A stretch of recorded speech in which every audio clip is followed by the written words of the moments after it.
Continuamos hoy nuestro estudio en el capítulo 7 del segundo libro de Crónicas. Y en nuestro programa anterior, al terminar, estábamos hablando de las víctimas que sacrificaron el rey Salomón y todo el pueblo durante la dedicación del templo. Y decíamos que los escépticos han criticado duramente esta declaración de las víctimas que sacrificaron.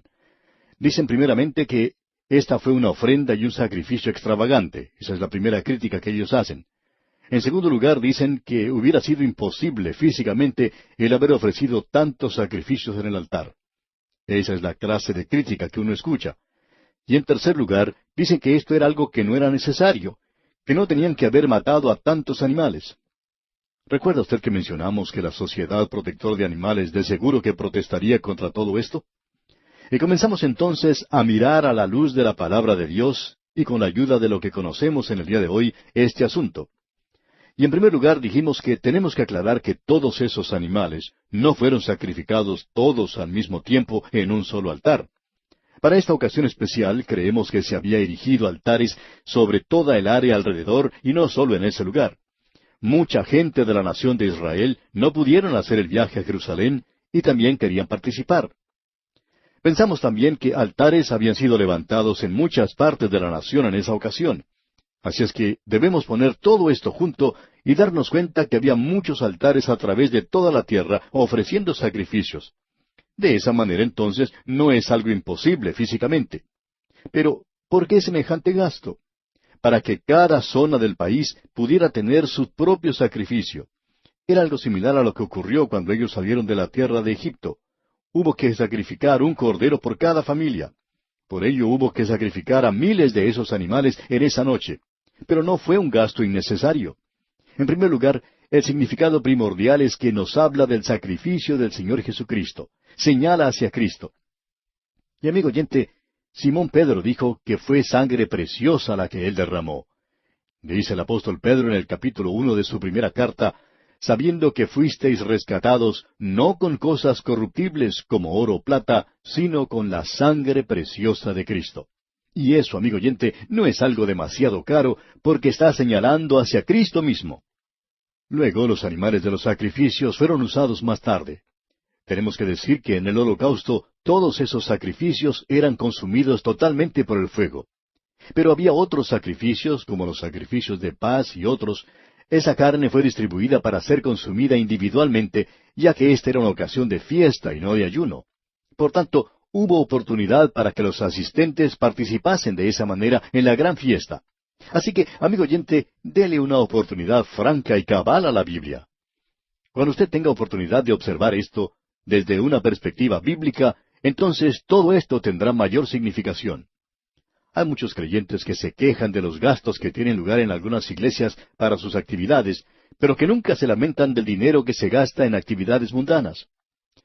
¿Usted piensa que fueron muchos los animales que fueron sacrificados en esa ocasión?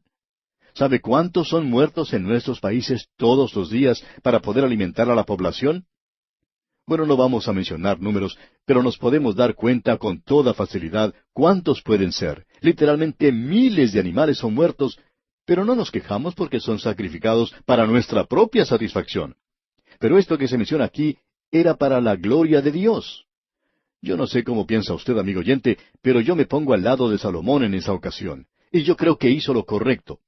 Esos sacrificios señalan hacia el Señor Jesucristo, y Él derramó su sangre preciosa por mí. Leamos ahora el versículo 6 de este capítulo 7 del segundo libro de Crónicas. Y los sacerdotes desempeñaban su ministerio, también los levitas, con los instrumentos de música de Jehová, los cuales había hecho el rey David para alabar a Jehová, porque su misericordia es para siempre, cuando David alababa por medio de ellos. Asimismo los sacerdotes tocaban trompetas delante de ellos, y todo Israel estaba en pie. Hay una cosa que quisiéramos lograr por medio de este ministerio radial, y es que los hijos de Dios alaben al Señor y que digan, Dios es bueno y su misericordia es para siempre. Ah, cuán bueno ha sido Dios conmigo. ¿Ha sido Él bueno con usted, amigo oyente? Si es así, dígalo. Dios es bueno con nosotros. Eso es lo que Salomón está diciendo, y él vuelve a David. Ahora en el versículo 7 leemos, también Salomón consagró la parte central del atrio que estaba delante de la casa de Jehová, por cuanto había ofrecido allí los holocaustos y la grosura de las ofrendas de paz, porque en el altar de bronce que Salomón había hecho no podían caber los holocaustos, las ofrendas y las grosuras. No nos vamos a detener en este versículo, sino que vamos a seguir adelante con la lectura en este capítulo para ver qué es lo que se nos dice en los versículos 11 al 14 ahora. Terminó pues Salomón la casa de Jehová y la casa del rey, y todo lo que Salomón se propuso hacer en la casa de Jehová y en su propia casa fue prosperado. Y apareció Jehová a Salomón de noche y le dijo, Yo he oído tu oración, y he elegido para mí este lugar por causa del sacrificio. Si yo cerrare los cielos para que no haya lluvia, y si mandare la langosta que consuma la tierra, o si enviare pestilencia a mi pueblo, si se humillare mi pueblo, sobre el cual mi nombre es invocado, y oraren y buscaren mi rostro, y se convirtieren de sus malos caminos, entonces yo oiré desde los cielos, y perdonaré sus pecados, y sanaré su tierra. Vamos a dedicar bastante tiempo considerando esta porción de las Escrituras, porque creemos que no hay otra parte que haya sido tan sacada de su contexto, que haya sido utilizada sin cuidarse de su significado primario, y que es usada como una promesa de Dios a nosotros, si es que hacemos ciertas cosas en cambio, y entonces Dios hará estas cosas. Este versículo ha sido remodelado de muchas maneras para servir en cualquier situación local. En realidad, ha sido utilizado para promover avivamientos. Y quizá usted en sus campañas evangelísticas ha escuchado quizá al mismo evangelista o alguno relacionado con esa campaña levantarse y mencionar esta porción y decir, esta es la porción de la Escritura en la que estamos colocando nuestra base, nuestra confianza. Esta forma de tratar las Escrituras, amigo oyente, nos hace recordar lo que aparece en los periódicos, generalmente los días domingos, como pasatiempo. Se nos muestra diferentes partes de la cabeza de diferentes personas. Por ejemplo, se nos muestra en un recuadro la cabellera de alguien. En otra parte se nos muestra los ojos, la nariz, la boca y así sucesivamente para ver quién es. Usted los pone todos juntos y puede terminar con la cara de una muchacha con bigotes o la de algún personaje conocido, siempre de barba, pero que en este recuadro aparece afeitado. Esa no es la manera de utilizar las Escrituras, amigo oyente. Este pasaje al que hacemos mención es quitado completamente de su contexto y colocado en una situación de nuestros días. Pero creemos nosotros que una cuidadosa consideración de este versículo, de esta porción, revela su ubicación y su contexto y su contenido, que nos impide tomarlo como una cápsula y tragarlo sin ningún cuidado en cuanto a su real significado. Lo violentamos cuando lo sacamos de su lugar, solo porque parece venir bien en relación con nuestros planes y dice lo que queremos decir. Ignoramos su propósito principal y le quitamos su vitalidad. Y por eso se convierte en algo verdaderamente sin sentido real. Y no podemos pensar en otro versículo tan mal utilizado como este. Queremos hablar en forma clara y precisa, amigo oyente. Somos de los que creen firmemente en la dispensación de Dios. Pensamos que es el único sistema que trata en forma consistente toda la Biblia. Le da un significado literal a la palabra de Dios y un significado verdadero a ella. En algunos seminarios denominacionales se ignora la mayor parte de las Escrituras porque ellos no tienen una interpretación para eso. Enseñan como si la Biblia fuera un granero para maíz. Uno saca lo suficiente como para alimentar a las gallinas y deja el resto y no se preocupa más por eso. El único problema con esto es que usted no quiere regresar allí porque puede tener dificultades. Creemos que la interpretación dispensacional, si se nos permite el uso de esta palabra, tiene sus problemas, pero resuelve muchos más que cualquier otra interpretación que se haya mencionado. Reconocemos que el Sermón del Monte mira hacia el reino futuro y que será la ley del reino, pero también creemos que tiene un mensaje para nosotros en nuestros días. Pensamos que el Padre Nuestro pierde su significado cuando se lo usa de la misma manera que lo están haciendo en algunas iglesias solventes. Pero creemos que en la gran tribulación, esa oración va a tener un significado real. Aun cuando creemos en la dispensación de Dios, no somos extremistas en cuanto a eso. Nunca hemos excluido al Sermón del Monte. En realidad, predicamos sobre él. Muestra que el hombre no alcanza las normas señaladas por Dios. También encontramos que el Padre Nuestro es de ayuda. Yo lo uso también como mi oración. Lo que tenemos que notar es que hay una interpretación de las Escrituras. Eso es una cosa. Otra diferente es la aplicación de las Escrituras.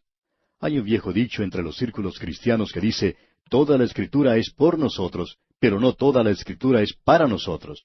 Ahora bien, la interpretación de este versículo de las Escrituras es que no ha sido escrito para nosotros. su aplicación es por nosotros. La ocasión es, como hemos visto, la dedicación del templo de David que edificó Salomón. Es la palabra de Dios a Salomón con respecto a esa tierra y en ese día. Después de la dedicación, Salomón dirigió a Dios esa gran oración que ya hemos tenido ocasión de mencionar. Dios le responde entonces a Salomón, y ahora Dios recuerda las oraciones de su pueblo y le dice en el versículo 14, mi pueblo, sobre el cual mi nombre es invocado. Note usted, mi pueblo. ¿A quién se está dirigiendo? Pues por mi pueblo se entiende Israel, sobre el cual mi nombre es invocado. También dice, si se humillare. Y luego más adelante la tercera cosa es, y oraren y buscaren mi rostro, y se convirtieren de sus malos caminos. Ahora Dios prometió tres cosas a Israel: que Él oiría sus oraciones, perdonaría sus pecados y que sanaría su tierra. Eso tenía mucho significado para Israel, condiciones determinadas indicadas por Dios, y su historia demuestra la exactitud y el positivismo literal de ellas. Ahora tenemos la interpretación. Cuando uno va al Nuevo Testamento, encuentra a Juan el Bautista diciendo, arrepentíos porque el reino de los cielos se ha acercado. El Señor Jesucristo las repitió llamando a la nación a que acepte sus condiciones. Esas condiciones y las promesas de Dios serán cumplidas. Era una oferta legítima. Los israelitas han sido diseminados por todo el mundo.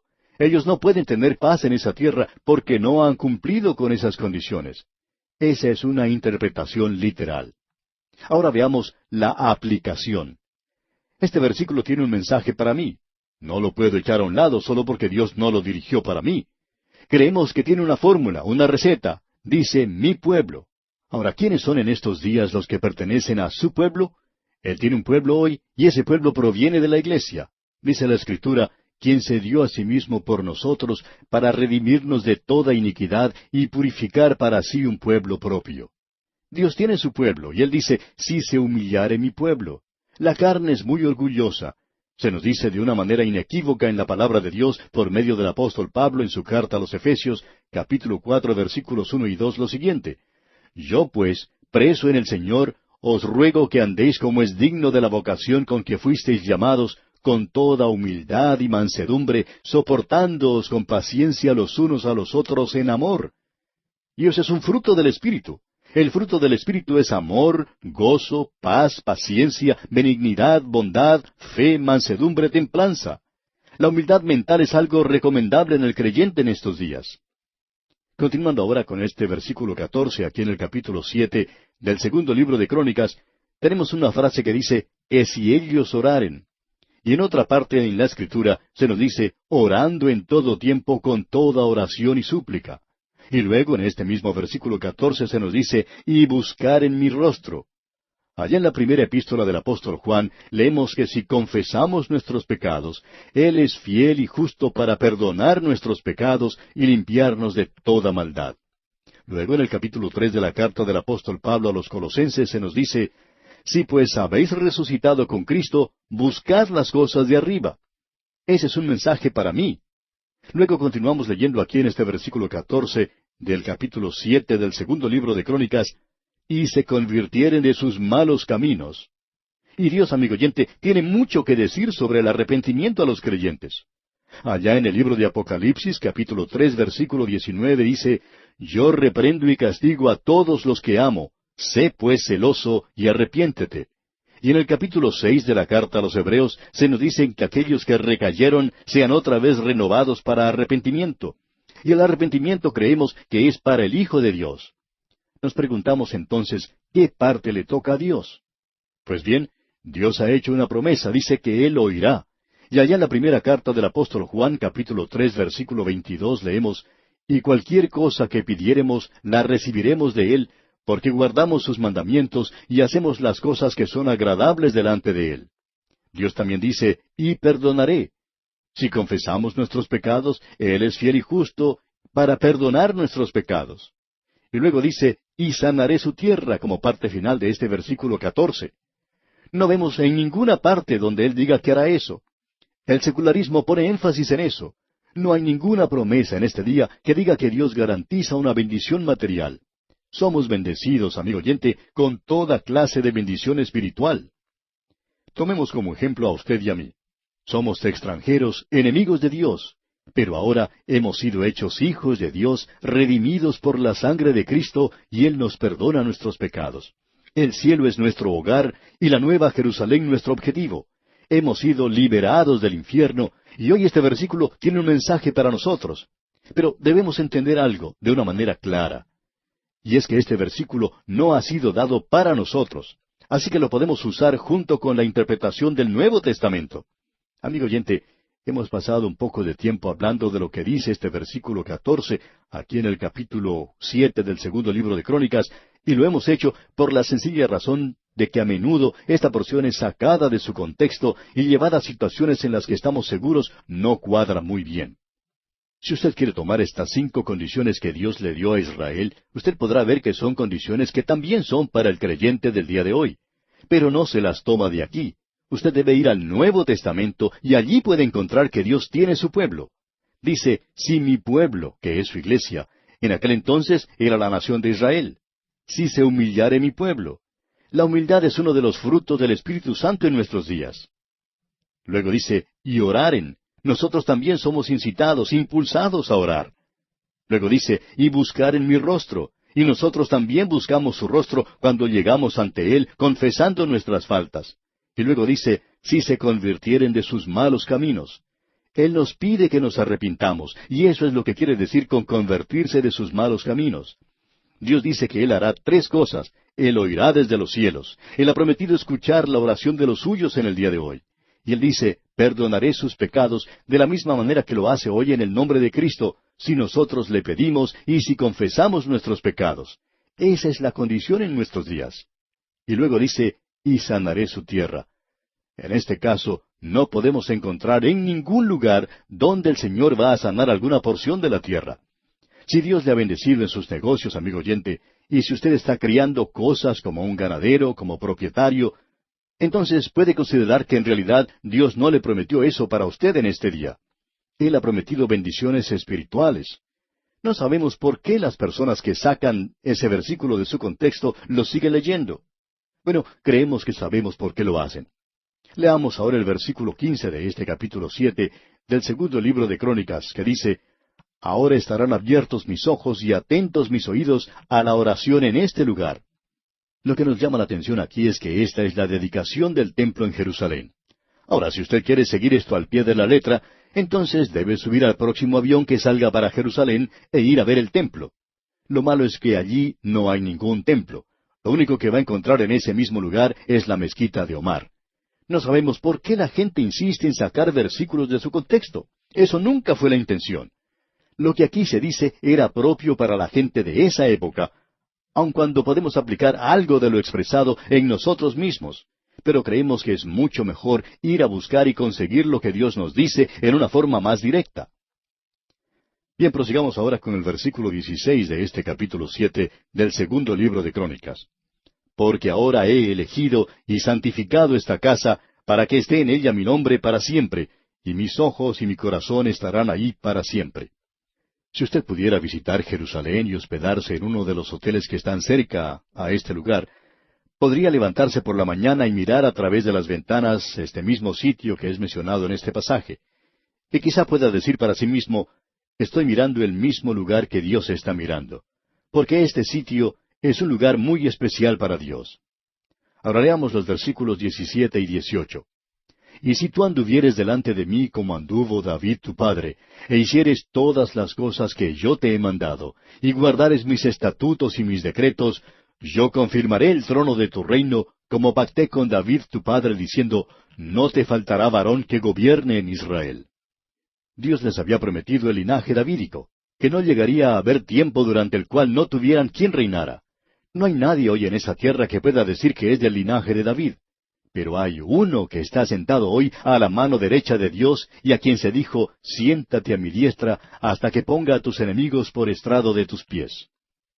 Ahora los versículos 19 y 20 dicen, mas si vosotros os volviereis y dejareis mis estatutos y mandamientos que he puesto delante de vosotros, y fuereis y sirviereis a dioses ajenos y los adorareis, yo os arrancaré de mi tierra que os he dado, y esta casa que he santificado a mi nombre, yo la arrojaré de mi presencia y la pondré por burla y escarnio de todos los pueblos.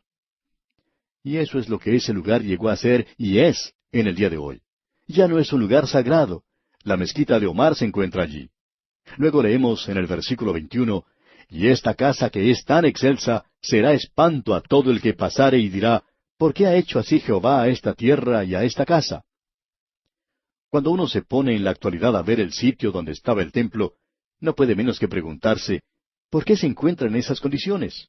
Allí tenía que haber estado la casa de Dios. Sin embargo, en la actualidad solo se puede ver paganismo y barbarismo, como en cualquier otro lugar de la tierra. Uno pensaría que, ya que era el lugar que él había elegido, no dejaría que eso sucediera. Pero lo que está ocurriendo es exactamente lo que Dios dijo que ocurriría. Ahora el versículo final de este capítulo 7, versículo 22 dice, y se responderá, por cuanto dejaron a Jehová, Dios de sus padres, que los sacó de la tierra de Egipto, y han abrazado a dioses ajenos, y los adoraron y sirvieron. Por eso Él ha traído todo este mal sobre ellos. Esa es la respuesta que se debe dar cuando se hace una pregunta sobre la actual condición de ese lugar. La palabra de Dios lo dice con toda claridad. Lo sucedido es porque ellos dejaron a Jehová Dios. Y así llegamos al final de este capítulo 7 del segundo libro de Crónicas, y de la misma forma llegamos también al final de este estudio por el día de hoy. En nuestro próximo programa daremos comienzo al capítulo 8 de este segundo libro de Crónicas.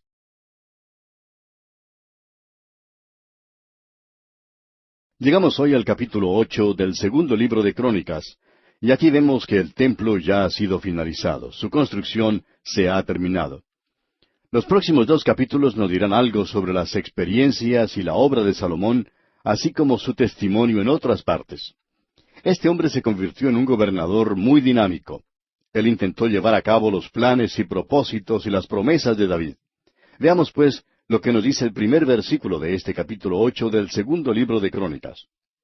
Después de 20 años, durante los cuales Salomón había edificado la casa de Jehová y su propia casa.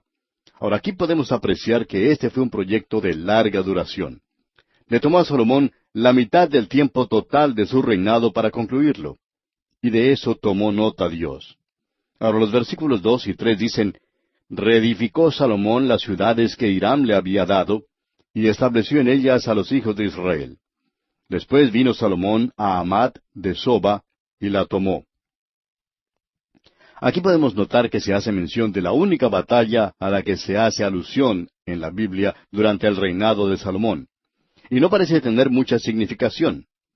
Ahora pasando al versículo 9 leemos, pero de los hijos de Israel no puso Salomón siervos en su obra, porque eran hombres de guerra, y sus oficiales y sus capitanes y comandantes de sus carros, y su gente de a caballo. En otras palabras, él puso a aquellos que eran de su propia nación en el ejército, y usó a los demás como sirvientes para realizar las tareas más domésticas en esa tierra. Ahora el versículo 10 dice, y tenía Salomón 250 gobernadores principales, los cuales mandaban sobre aquella gente. Tenemos aquí algo que hizo Salomón y que por supuesto trajo muchas dificultades. Dios simplemente toma nota de ello. Dios no lo bendijo por esto. Podemos decir que prácticamente casi ni lo reconoció. Ahora el versículo 11 dice, y pasó Salomón a la hija de Faraón, de la ciudad de David, a la casa que él había edificado para ella. Porque dijo, mi mujer no morará en la casa de David, rey de Israel, porque aquellas habitaciones donde ha entrado el arca de Jehová son sagradas. Así es que Salomón edificó un palacio para la hija de Faraón. Y existe la creencia general por todas partes, y es una interpretación que uno recibe en Israel hoy, que una de las razones por las cuales Salomón se casó con mujeres de diferentes naciones es que el suegro no saldría a la guerra contra su yerno. Y esa fue una de las formas utilizadas por Salomón para traer paz a su tierra. Cuando él se casaba con la hija de algún gobernante, entonces éste quizás no intentaría luchar contra su yerno y como consecuencia había paz en su nación.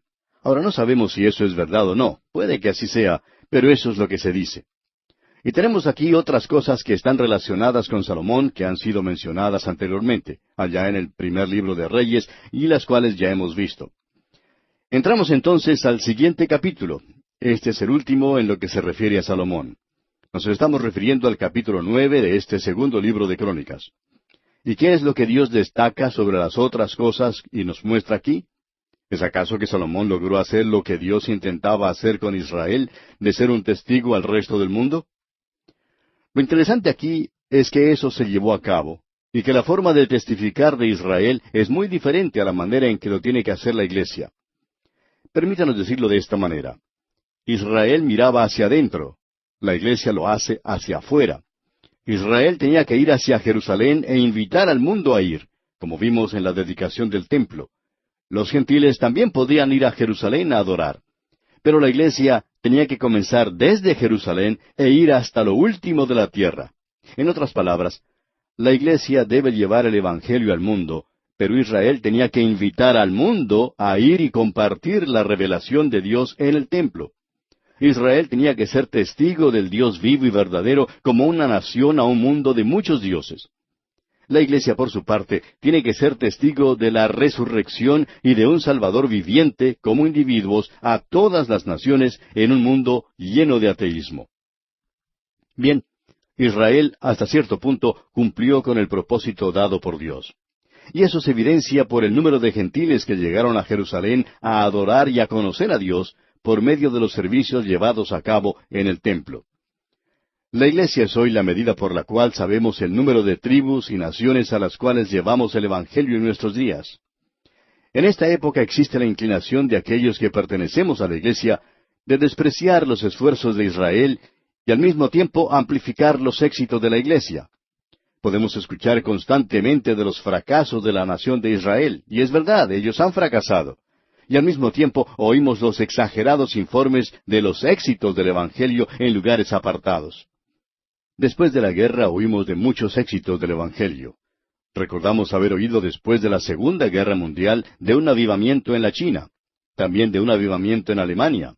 Sin embargo, aquellos que habían estado en ambos lugares antes que China fuera un país completamente cerrado, dijeron que no ha habido avivamiento allí, que tampoco tuvo lugar un avivamiento en Alemania. Es interesante notar que siempre oímos de avivamientos en los lugares apartados. La realidad es que en nuestros días, amigo oyente, estamos en una apostasía tremenda. Los días se están haciendo más oscuros. Todavía nos quedan muchas iglesias y muchos pastores maravillosos con nosotros, pero estos hombres conocen las dificultades de la hora en la que estamos viviendo. Creemos que hay algunos predicadores y maestros que están cobijados en algunas instituciones y ellos parecen ser los únicos que están mirando las situaciones del presente día a través de vidrios color de rosa. Pero por otro lado, Israel tuvo éxito en una medida mucho más grande que la que nosotros imaginamos. Nosotros estamos midiendo su éxito por el fracaso final, la apostasía de su nación y la cautividad. Pero hubo un período cuando ellos no le fallaron a Dios. Su testimonio salió de Jerusalén a todas las naciones del mundo. La gente era atraída a Jerusalén como por un imán y la época más destacada fue durante el reino de Salomón. La nación alcanzó la cumbre más elevada en ese tiempo. Luego comenzó un deterioro y una declinación de la nación. Las Escrituras nos dan en realidad dos ejemplos durante el reinado de David y Salomón, y había otros más que no estaban aislados como estos. Pero estos dos nosotros sí conocemos. Hiram, el rey de Tiro, amigo de David, llegó a conocer a Dios. Él hizo hermosos obsequios. Él proveyó el material y los trabajadores para el templo. Él era el hijo de Jafet. La reina de Sabá era la descendiente de Cam, y ella llegó desde los confines de la tierra. Esa es la historia que vamos a observar más adelante. En el comienzo del Nuevo Testamento tenemos muy pocas ilustraciones. El etíope eunuco, descendiente de Cam; Cornelio, descendiente de Jafet; y Saulo de Tarso, descendiente de Sem. Ahora, la historia de la reina de Sabá se nos da para que notemos que Israel había alcanzado en esa época los confines del mundo con su testimonio para Dios. Hemos notado esto antes, pero de una manera rápida queremos destacar algunas de las cosas que aquí se presentan. Leamos pues los primeros 2 versículos de este capítulo 9 del segundo libro de Crónicas. Oyendo la reina de Sabá la fama de Salomón, vino a Jerusalén con un séquito muy grande, con camellos cargados de especias aromáticas, oro en abundancia y piedras preciosas, para probar a Salomón con preguntas difíciles. Y luego que vino a Salomón, habló con él todo lo que en su corazón tenía. Pero Salomón le respondió a todas sus preguntas, y nada hubo que Salomón no le contestase. En otras palabras, Este hombre Salomón le dijo a ella el secreto de su reino, que Dios le había dado a él sabiduría, que él iba a edificar el templo y que esa era la manera de llegar a Dios. Notemos ahora el versículo 3. Y viendo la reina de Sabá la sabiduría de Salomón y la casa que había edificado. Ahora, esto es algo muy interesante de notar aquí. Lo interesante es que allá en el primer libro de Reyes, capítulo 10, versículo 24, se nos dice, toda la tierra procuraba ver la cara de Salomón para oír la sabiduría que Dios había puesto en su corazón. Y ahora se nos da la ilustración de la reina de Sabá que lo vino a visitar. Como podemos apreciar, la nación de Israel tuvo éxito en testificar al resto del mundo. Y ahora la primera parte del versículo 4 dice, y las viandas de su mesa, las habitaciones de sus oficiales, el estado de sus criados y los vestidos de ellos, sus maestresalas y sus vestidos. Y mire usted que aquí tenemos algo que es causa de asombro. Dice, y la escalinata por donde subía a la casa de Jehová se quedó asombrada. Eso hace referencia al holocausto. El holocausto nos habla de Cristo y ninguna otra nación tenía alguna cosa que pudiera compararse a un sacrificio por el pecado. Y esto fue lo que realmente resultó sorprendente para esta reina, un sacrificio que estaba señalando hacia el Señor Jesucristo. David había dicho mucho sobre Cristo y no creemos que Salomón hubiera dejado de hablar acerca de él. Ahora los versículos 5 y 6 nos dicen, y dijo al rey, verdad es lo que había oído en mi tierra acerca de tus cosas y de tu sabiduría. Pero yo no creía a las palabras de ellos hasta que he venido y mis ojos han visto, y he aquí que ni aun la mitad de la grandeza de tu sabiduría me había sido dicha, porque tú superas la fama que yo había oído. En otras palabras, esta mujer, esta reina de Sabá, dijo, cuando oí lo que Dios había hecho, no lo podía creer. Pero ella tenía la suficiente fe como para actuar cuando ella escuchó de la grandeza de Salomón. Por eso hizo ese largo y penoso viaje. Y créanos, amigo oyente, que era un viaje muy largo en esos días. Uno no podía ir hasta el aeropuerto, subirse en el avión y llegar allí en 2 o 3 horas. El viaje llevaba a veces 2 o 3 meses, quizá un poco más, atravesando un caluroso desierto. Y esta dama, esta reina, hizo ese recorrido para poder conocer algo de la sabiduría de este hombre, y se pudo dar cuenta de cómo es posible llegar a Dios. Y eso fue lo que la dejó sin fuerzas. Ella tuvo que decir, yo no podía creerlo, pero ahora sí lo creo. Y notemos ahora lo que ella dice aquí en los versículos 7 y 8 de este capítulo 9 del segundo libro de Crónicas.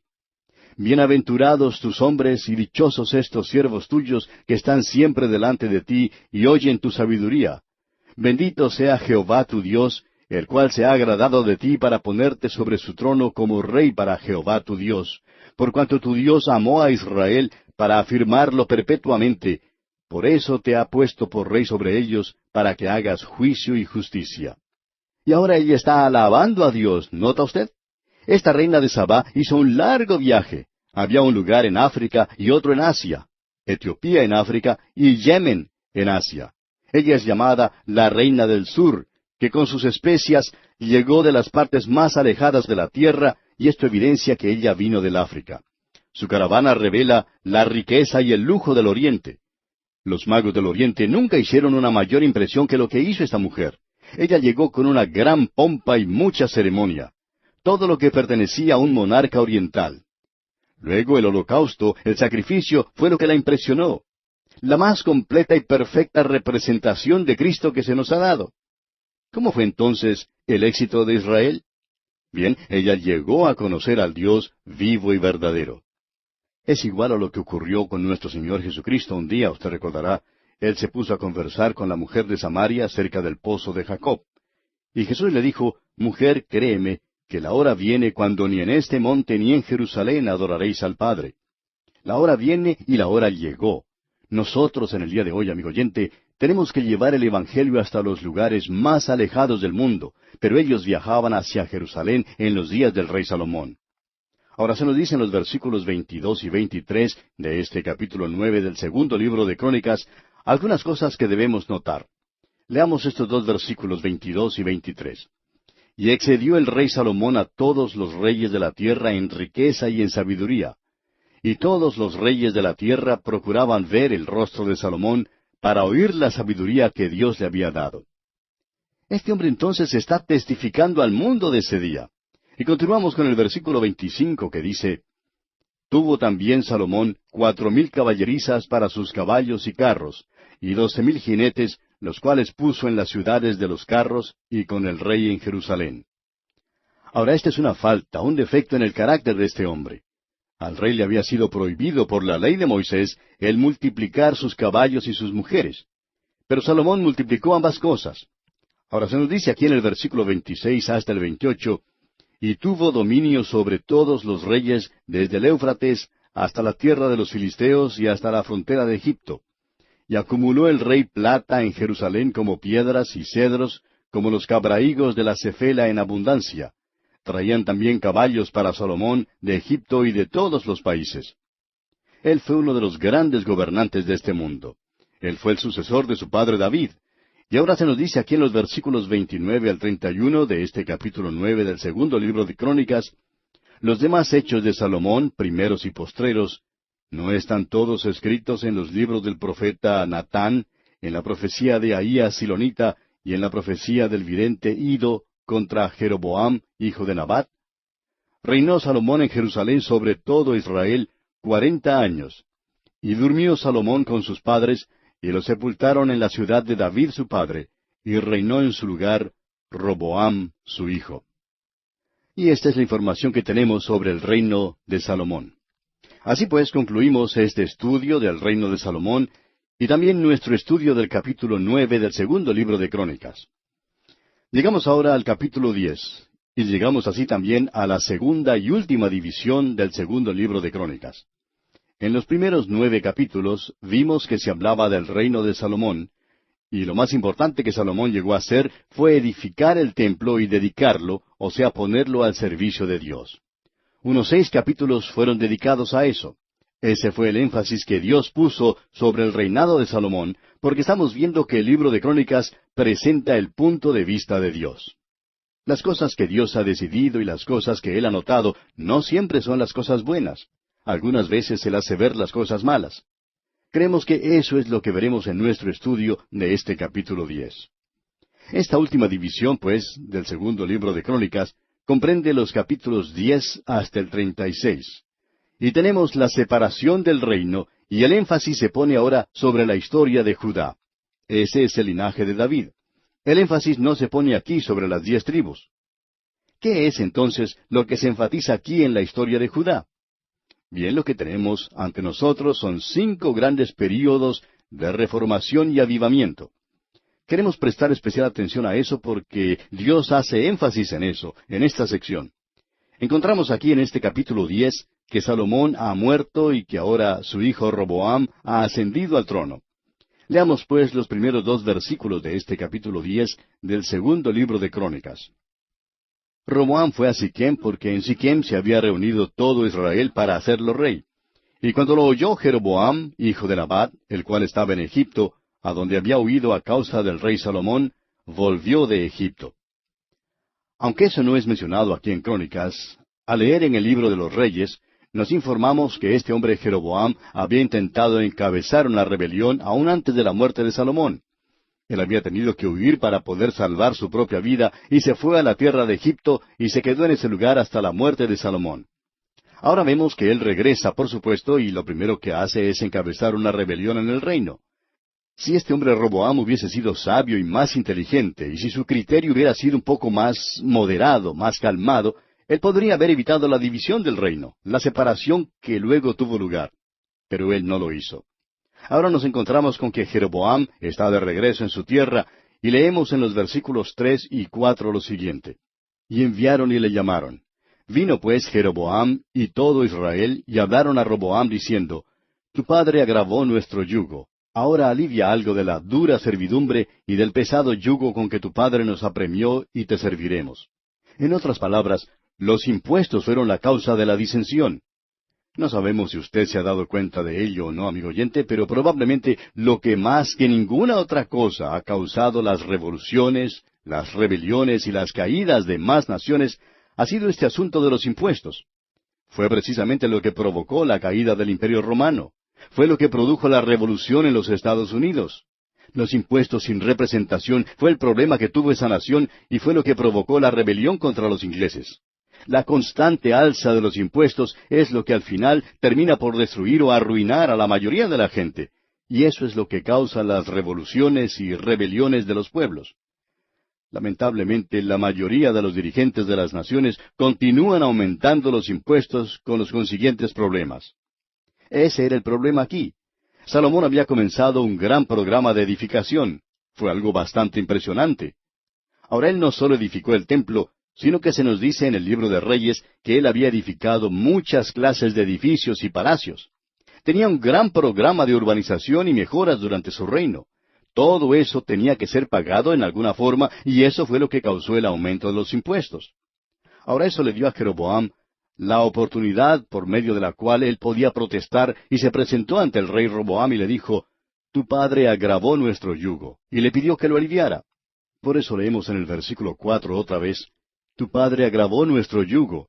Ahora alivia algo de la dura servidumbre y del pesado yugo con que tu padre nos apremió, y te serviremos». Jeroboam en realidad se aproximó al rey de una manera bastante moderada. Él dijo, «Si tú llegas a reducir los impuestos, entonces nosotros seguiremos contigo. Pero no lo haremos si tú no rebajas los impuestos». Ahora notemos lo que Roboam les contestó aquí en el versículo 5. Y él les dijo, «Volved a mí de aquí a 3 días». Y el pueblo se fue. Lo que él le dijo fue algo justo, apropiado. Le daría al rey la oportunidad de estudiar cuáles eran las deudas que tenían y cuál era el plan o qué camino debían seguir. Lo más sabio hubiera sido la reducción de los impuestos. Veamos ahora qué nos dicen los versículos 6 hasta el 8 de este capítulo 10 del segundo libro de Crónicas. Entonces el rey Roboam tomó consejo con los ancianos que habían estado delante de Salomón su padre cuando vivía, y les dijo, «¿Cómo aconsejáis vosotros que responda a este pueblo?» Y ellos le contestaron diciendo, «Si te condujeres humanamente con este pueblo, que les agradares y les hablares buenas palabras, ellos te servirán siempre». Mas él, dejando el consejo que le dieron los ancianos, tomó consejo con los jóvenes que se habían criado con él y que estaban a su servicio. Esto fue definitivamente un rompimiento de parte de Roboam. Él tenía que haber seguido el consejo de estos hombres que habían sido los consejeros durante el reinado de Salomón. Ellos conocían muy bien la situación. Pero él desafortunadamente fue y pidió consejo a los jóvenes, y el consejo de ellos fue, «No debes aflojar ahora. Nosotros queremos que esto continúe. Todos nosotros que tenemos los trabajos públicos y todos los que no estamos viviendo como las demás personas, queremos ver que esto siga de la misma manera. Así que no reduzcas los impuestos». Notemos entonces lo que dice aquí el versículo 10. Escuche usted. Entonces los jóvenes que se habían criado con él le contestaron, «Así dirás al pueblo que te ha hablado diciendo, Tu padre agravó nuestro yugo, mas tú disminuye nuestra carga. Así les dirás, mi dedo más pequeño es más grueso que los lomos de mi padre». En otras palabras, mi padre los castigó mucho, pero yo lo voy a hacer peor todavía. Y veamos lo que dice aquí el versículo 11. «Así que, si mi padre os cargó de yugo pesado, yo añadiré a vuestro yugo. Mi padre os castigó con azotes, y yo con escorpiones». Esto fue posiblemente la cosa más equivocada que llegó a hacer este joven Roboam. Y ahora el versículo 12 dice, «Vino pues Jeroboam con todo el pueblo a Roboam al 3er día, según el rey les había mandado, diciendo, Volved a mí de aquí a 3 días». Ahora les dio este juicio tan duro que le habían aconsejado los jóvenes consejeros. Y no escuchó el rey al pueblo, como dice el versículo 15. Usted puede ver que los otros consejeros, los ancianos, le habían dicho en realidad que Salomón, su padre, les había agravado con impuestos muy elevados. Y le dijeron que ya era tiempo de detener ese programa de edificación y que era hora de acabar con todos esos gastos del gobierno. Había llegado la hora de reducir los impuestos. Pero Roboam no puso atención al consejo de los ancianos. Y bien, aquí, amigo oyente, vamos a detenernos por hoy porque nuestro tiempo ha tocado ya a su fin. Continuaremos, Dios mediante, en nuestro próximo programa.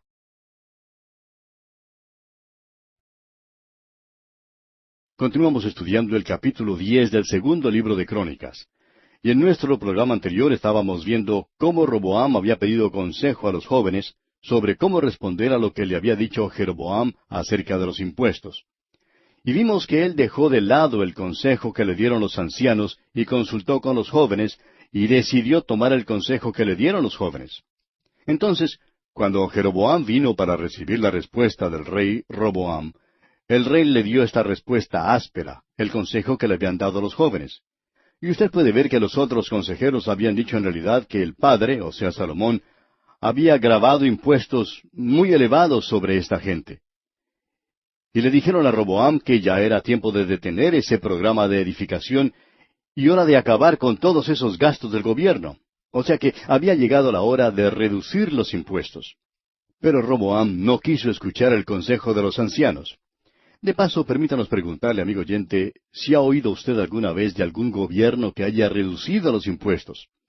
Todos los políticos que están tratando de conseguir un puesto en el gobierno prometen reducir los impuestos. Uno puede votar por media docena de presidentes y cada uno de ellos promete disminuir los impuestos. Pero los impuestos de uno siempre siguen subiendo. Uno puede votar por gobernadores y por alcaldes y por diferentes personas y todos están prometiendo lo mismo, pero nunca hemos visto un gobierno que llegue a reducir sus impuestos. Siempre continúan subiendo. Y eso es lo que está ocurriendo aquí en el reinado de Roboam. Es muy interesante porque la naturaleza humana nunca cambia. Lo que en realidad ocurrió allí fue esto, y dice el versículo 16, y viendo todo Israel que el rey no les había oído, respondió el pueblo al rey diciendo. Ahora aquí podemos notar que se menciona el término Israel. En realidad, significa aquí las 10 tribus. Ahora Judá, cuando se menciona la tribu de Judá, comprende las tribus de Judá y Benjamín. A veces estos términos se intercambian. En otras palabras, a veces el reino del sur se llama Israel. Dios los mira a ellos como una unidad, pero ellos están divididos sobre este asunto.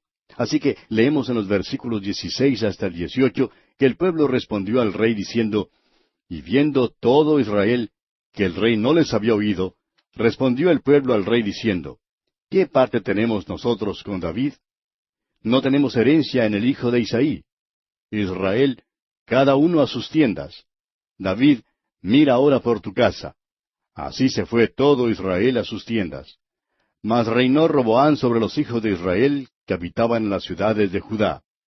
Envió luego el rey Roboam a Adoram, que tenía cargo de los tributos, pero le apedrearon los hijos de Israel, y murió. Entonces se apresuró el rey Roboam, y subiendo en su carro, huyó a Jerusalén. En otras palabras, Roboam envió a un recolector de impuestos para recoger los mismos, pero fue muerto por la gente. Roboam no se había dado cuenta cómo se sentía la gente. Y en el versículo 19 leemos, así se apartó Israel de la casa de David hasta hoy. O sea, hasta la época en que fue escrito este segundo libro de Crónicas. Ahora Roboam regresa a Jerusalén y encuentra que su reino ha sido reducido considerablemente. Vemos en el primer versículo del capítulo 11, cuando vino Roboam a Jerusalén, reunió de la casa de Judá y de Benjamín a 180,000 hombres escogidos de guerra para pelear contra Israel y hacer volver el reino a Roboam. Note por favor aquí que él nuevamente está haciendo algo equivocado. Él está intentando tener una guerra interna. Esta es una guerra civil que está teniendo lugar en Israel. Y continuamos leyendo en los versículos 2 hasta el 4. Mas vino palabra de Jehová a Semaías, varón de Dios, diciendo, habla a Roboam, hijo de Salomón, rey de Judá, y a todos los israelitas en Judá y Benjamín, diciéndoles, así ha dicho Jehová, no subáis ni peleéis contra vuestros hermanos, vuélvase cada uno a su casa, porque yo he hecho esto. Y ellos oyeron la palabra de Jehová y se volvieron, y no fueron contra Jeroboam. Ahora Dios interviene. Lo que Roboam hace en esta ocasión es intentar la edificación de fortalezas para protegerse del reino del norte. Aquello que había sido parte del reino de David y de Salomón, ahora él lo ha perdido y forma parte de su enemigo a causa de una mala decisión que él hizo por escuchar a los jóvenes en lugar de atender el consejo de los ancianos que había tenido Salomón. Y pasando al versículo 14 de este capítulo 11 del segundo libro de Crónicas, leemos, porque los levitas dejaban sus ejidos y sus posesiones. Ahora vemos que los levitas que estaban sirviendo en el norte, es decir, en el reino del norte, todos ellos regresan al sur. ¿Por qué? Porque, como dice aquí, los levitas dejaban sus ejidos y sus posesiones. Ellos habían recibido varias ciudades, como ya sabemos. Y el resto del versículo 14 dice, y venían a Judá y a Jerusalén, pues Jeroboam y sus hijos los excluyeron del ministerio de Jehová. Así que todos los sacerdotes que estaban en las 10 tribus ahora regresaron al sur. Eran aquellos que tenían que servir en el templo. Veamos ahora el versículo 15. Y él designó sus propios sacerdotes para los lugares altos, y para los demonios, y para los becerros que él había hecho. Esto es algo de notar aquí. Esto es adoración de los demonios. Se nos dice en el libro de Reyes que él había hecho un becerro y lo había puesto en Betel, un becerro de oro que había puesto en Samaria, y la gente los adoraba. Ahora, detrás de toda esta idolatría está Satanás. Esta es la adoración de Satanás. Quizá usted, amigo oyente, tenga el privilegio de visitar algún día las 7 iglesias de Asia. Usted recordará que el Señor le había dicho a la iglesia en Pérgamo que moraba donde está el trono de Satanás. Allí se encuentra su centro principal. Esa es una ciudad que se ha entregado completamente a la idolatría como ninguna otra. Detrás de esa idolatría se encuentra el demonismo, y el demonismo se manifiesta en muchas maneras diferentes. Ahora el versículo 16 dice, Tras aquellos acudieron también de todas las tribus de Israel, los que habían puesto su corazón en buscar a Jehová, Dios de Israel, y vinieron a Jerusalén para ofrecer sacrificios a Jehová, el Dios de sus padres. Todavía quedaban algunos que eran fieles a Dios, y que salieron de las 10 tribus del norte, y que iban a Jerusalén a adorar. Pero ahora Jeroboam los está llevando hacia la idolatría. Leamos el versículo 17 de este capítulo 11 del segundo libro de Crónicas. Así fortalecieron el reino de Judá, y confirmaron a Roboam, hijo de Salomón, por 3 años, porque 3 años anduvieron en el camino de David y de Salomón. Tenemos algo aquí mencionado, y usted puede notar que se hace referencia a varios de esos nombres. Y porque está en la Biblia, hay muchos que piensan que por esa sencilla razón Dios aprueba eso. No, amigo oyente, Dios lo menciona para dejarnos saber a usted y a mí que Él no aprueba eso. Ahora este hombre Roboam hizo algo malo al no escuchar a los consejeros de Salomón su padre y escuchar en cambio a los jóvenes. Él estaba equivocado al tratar de llevar una guerra contra el reino del norte. Ahora él está errado en esto también. ¿Qué es lo que está haciendo? Bien, veamos el versículo 21. Pero Roboam amó a Maaca, hija de Absalón, sobre todas sus mujeres y concubinas, porque tomó 18 mujeres y 60 concubinas, y engendró 28 hijos y 60 hijas. Podemos ver con esto y con lo que se nos dice en el versículo 23, que él deseaba muchas mujeres. Esto es algo que Dios condena, amigo oyente. Está mencionado aquí porque esto es historia, esto es lo que él hizo. Y esta es una de las muchas cosas que Dios condenó en él y por las cuales él descendió a lugares tan bajos. Ahora se nos dice en el primer versículo del capítulo 12 lo siguiente. Escuche usted. Cuando Roboam había consolidado el reino, dejó la ley de Jehová y todo Israel con él. Él había dejado la ley de Jehová y se había ido a la apostasía, y eso está errado de su parte. Dios dice que él se olvidó de la ley, de su ley, y Dios nota aquí que él hizo esto. Él tomó todas esas mujeres y sus concubinas, y él trajo castigo sobre castigo en el reino. Amigo oyente, grábese esto. Dios nunca aprobó eso. Creemos que una de las ilustraciones más notables que podemos tener es la de Abraham. Aquellos que dicen, pero mire Abraham, él tomó a Agar y tuvo ese hijo Ismael, y él no sufrió nada por eso. Pero no es así, amigo oyente. Él sí que tuvo que sufrir. Y aún en el día de hoy se está sintiendo entre los habitantes de este mundo la falta que Abraham cometió. ¿Cuál es el problema en el Medio Oriente? Bueno, el gran problema allí, amigo oyente, tiene que ver con los hijos de Abraham. Usted tiene por un lado a Israel y por el otro lado a los árabes. ¿Y quién es el árabe? En cierta ocasión, el autor de estos estudios bíblicos, el Dr. J. Vernon McGee, estuvo visitando la ciudad de Jericó. Y él solicitó a un guía que le mostrara los lugares de más importancia. Él quería la ayuda de alguien que conociera bien el lugar, y pudo conseguir un guía que tenía mucha experiencia en esa zona y que le fue de gran ayuda. Cuando se encontraban caminando y hablando sobre esa tierra, el Dr. McGee le dijo que Dios le había dado esa tierra a Abraham y a sus descendientes. Entonces el guía, que era un árabe, sonrió y le dijo, Dr. McGee, yo soy tan hijo de Abraham como cualquier judío que esté viviendo en el día de hoy.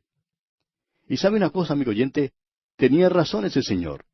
Él es un descendiente de Ismael, Él hablaba del hecho de que siendo un ismaelita, él podía llevar su ascendencia hasta Abraham. Ahora, ¿aprobó Dios eso?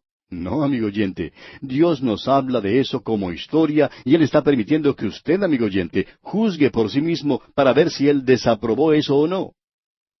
Nunca hubo una bendición en eso. Y eso ha sido como una llaga en la carne a través de todos los siglos. Dios condena esas cosas. Ahora Dios lo menciona aquí, pero lo menciona para que usted tome nota de la rebelión de Jeroboam y de las malas decisiones hechas por parte de Roboam. Parecería que Roboam no podía hacer decisiones muy buenas. ¿Y qué es lo que Dios permite ahora? Dios por primera vez abre ese reino para que sea invadido por una gran nación de afuera. ¿Y qué es lo que pasa? Bueno, leamos los primeros 2 versículos de este capítulo 12 del segundo libro de Crónicas. Cuando Roboam había consolidado el reino, dejó la ley de Jehová y todo Israel con él. Y por cuanto se habían rebelado contra Jehová, en el 5º año del rey Roboam, subió Sisac, rey de Egipto, contra Jerusalén. Allí tenemos lo que pasa. Él tomó a Jerusalén y se llevó mucha de la riqueza que había en ese reino. ¿Y qué pasó? ¿Usted recuerda los escudos de oro que David había traído y que Salomón había colocado en ese lugar? Bueno, en el versículo 10 leemos, y en lugar de ellos hizo el rey Roboam escudos de bronce, y los entregó a los jefes de la guardia, los cuales custodiaban la entrada de la casa del rey. Ahora este hombre tiene que comenzar a traer cosas que son inferiores. Ya no tienen más los escudos de oro, ahora tienen los escudos de bronce. ¿Qué pasó?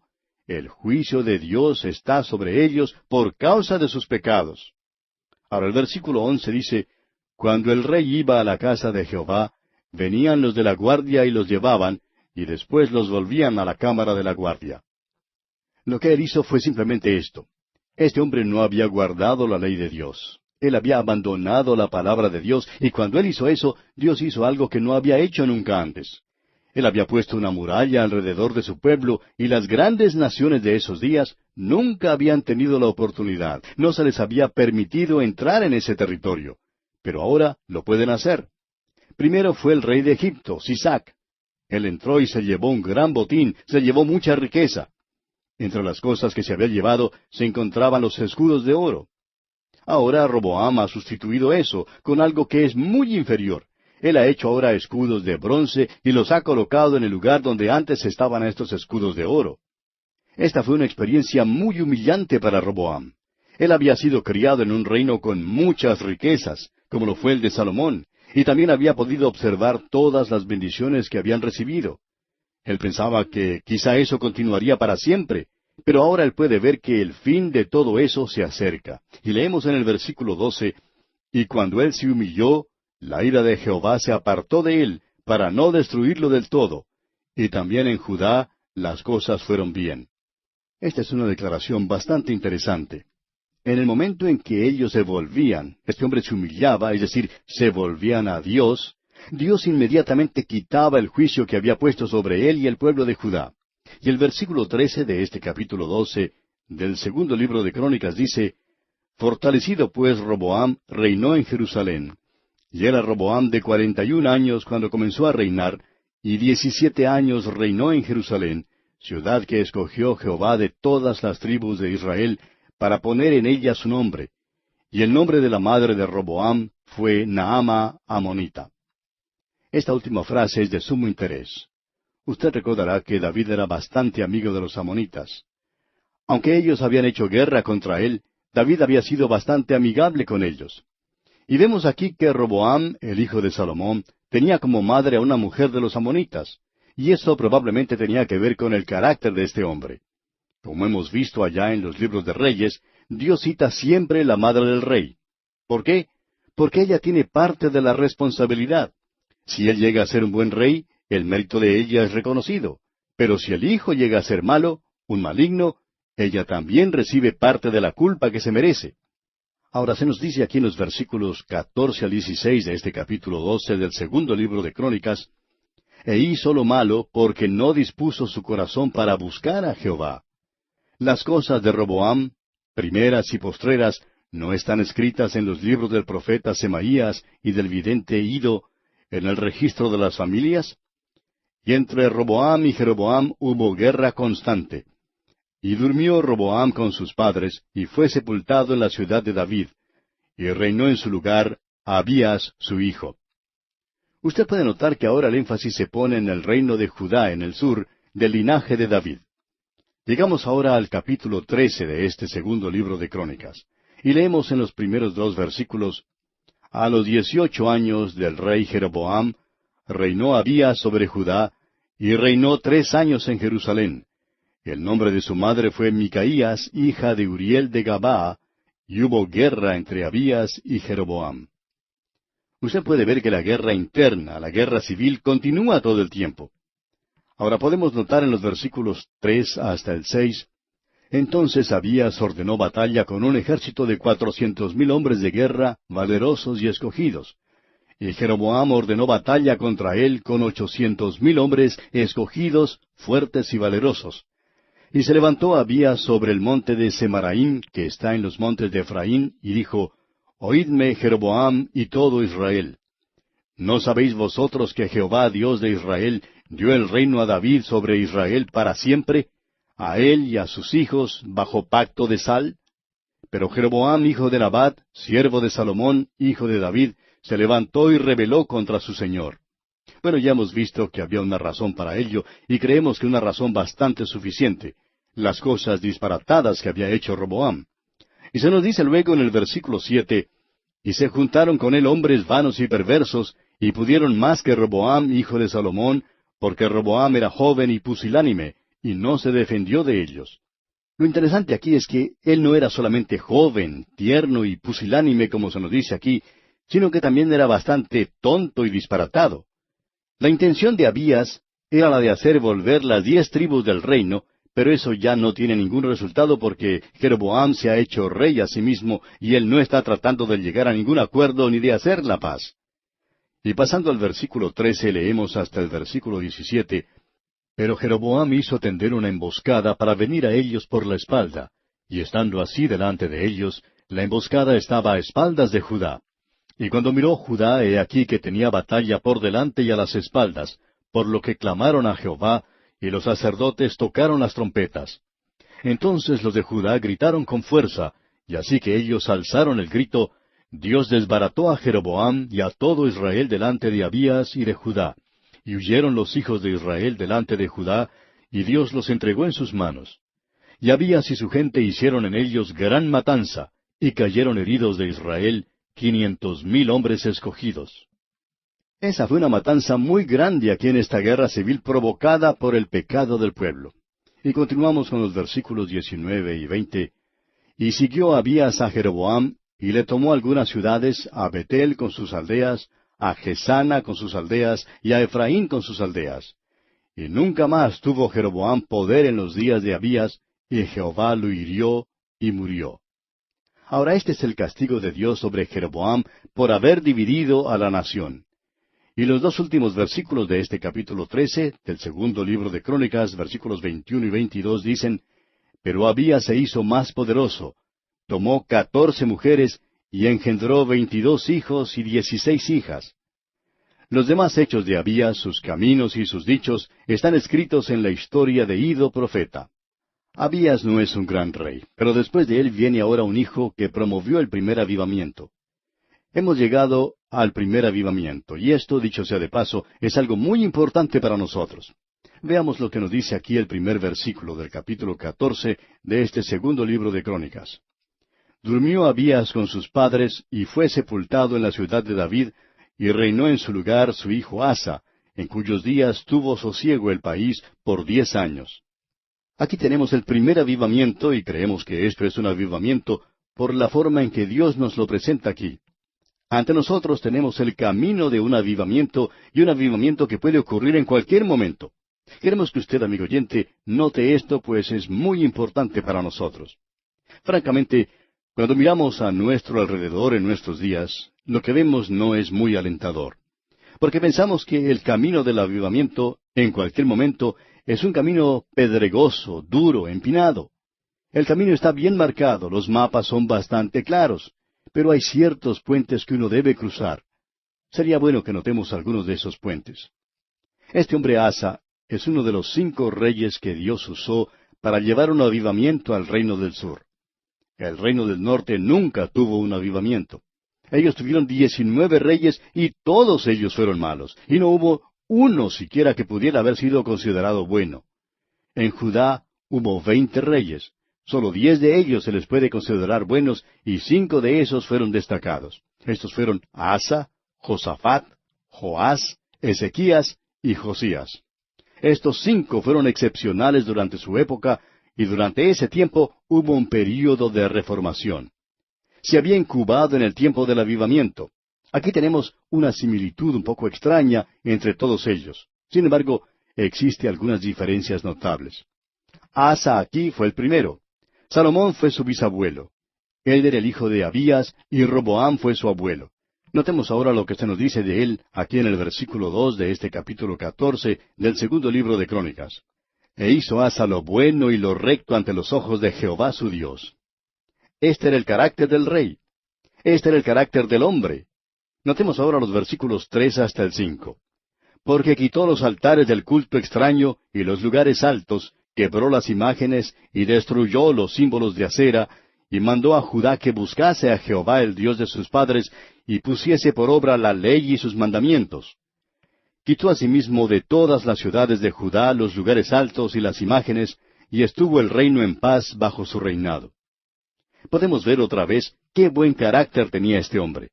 Él era una persona muy destacada, y leemos en el versículo 6 de este capítulo 14 del segundo libro de Crónicas, y edificó ciudades fortificadas en Judá, por cuanto había paz en la tierra, y no había guerra contra él en aquellos tiempos, porque Jehová le había dado paz. Nos muestra que él también fue un hombre de paz. Se nos dice un poco más adelante que Etiopía hizo guerra contra él. Y vemos en los versículos 9 y 10, y salió contra ellos Sera etíope, con un ejército de 1,000,000 de hombres y 300 carros, y vino hasta Maresa. Entonces salió Asa contra él, y ordenaron la batalla en el valle de Sefata, junto a Maresa. Y la primera parte del versículo 11 dice, y clamó Asa a Jehová su Dios, y dijo. Podemos ver aquí que este hombre no tenía solamente un carácter maravilloso y que también hizo lo correcto delante de los ojos del Señor, sino que también era un hombre de paz. Él no quería la guerra, pero también era un hombre de oración, como podemos ver aquí. Esa es la vida privada del rey, y es algo que se puede elogiar. Y bien, amigo oyente, aquí vamos a detenernos por hoy porque se nos acabó el tiempo. Continuaremos, Dios mediante, en nuestro próximo programa.